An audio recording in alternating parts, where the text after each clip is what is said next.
Bonjour, docteur. Oui, bonjour, comment allez-vous? Ça va très bien. On a vu dans la salle que c'était très important pour les organisateurs de vous avoir eu aujourd'hui. Alors, pourquoi vous avez senti la nécessité d'appartenir à ce genre de mouvement et quelles sont vos impressions par rapport à la conférence de mouvement? Je vous remercie d'abord de m'avoir donné la parole.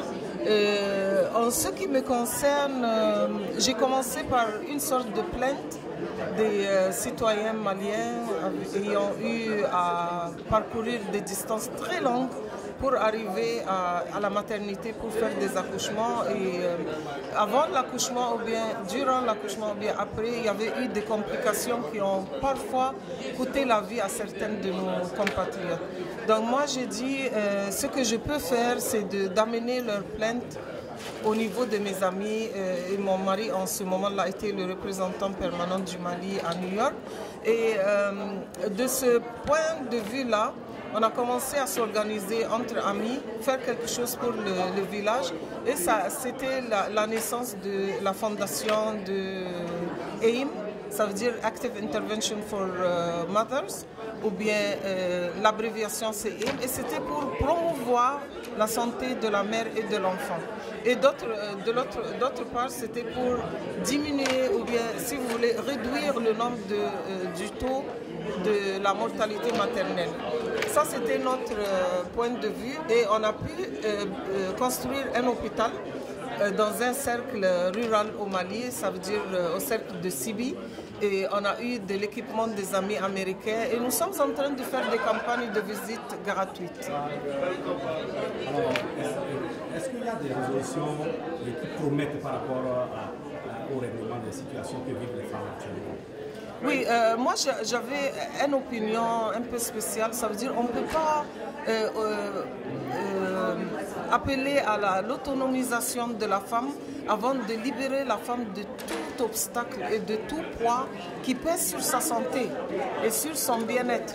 Moi, je dis qu'avant de parler de l'économie, il faut d'abord garantir à la femme le minimum possible de services médicaux, de bonne qualité aussi. Ça, c'est un droit humain, hein. Ce n'est pas une demande, ce n'est pas une prière à quelqu'un qu'on peut s'adresser à quelqu'un pour le dire.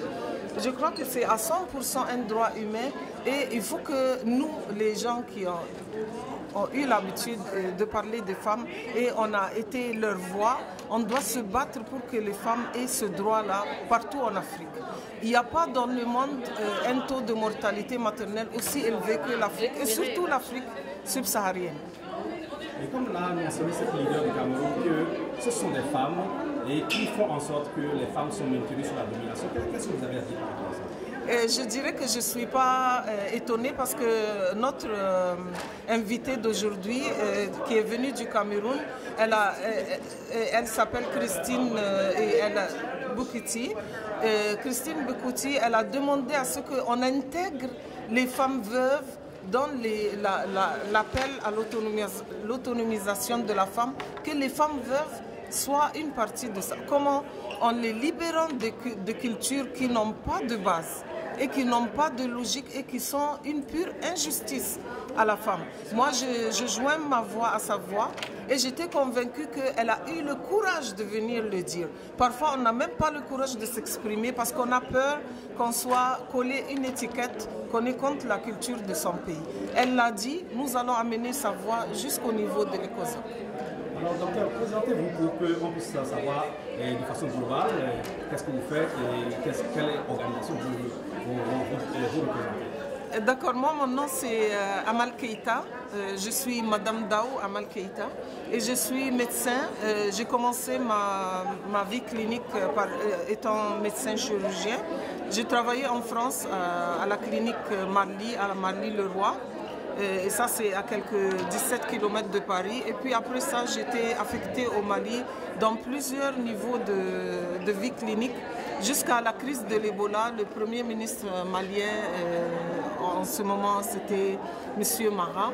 Il m'a demandé d'être conseiller technique et j'ai travaillé sur l'Ebola durant la crise. Après ça, j'étais retournée encore en clinique en tant que chef de la division de la lutte contre le cancer du col Et j'étais dans le dépistage du col utérin pour longtemps jusqu'à mon arrivée cette semaine à Londres. Merci beaucoup.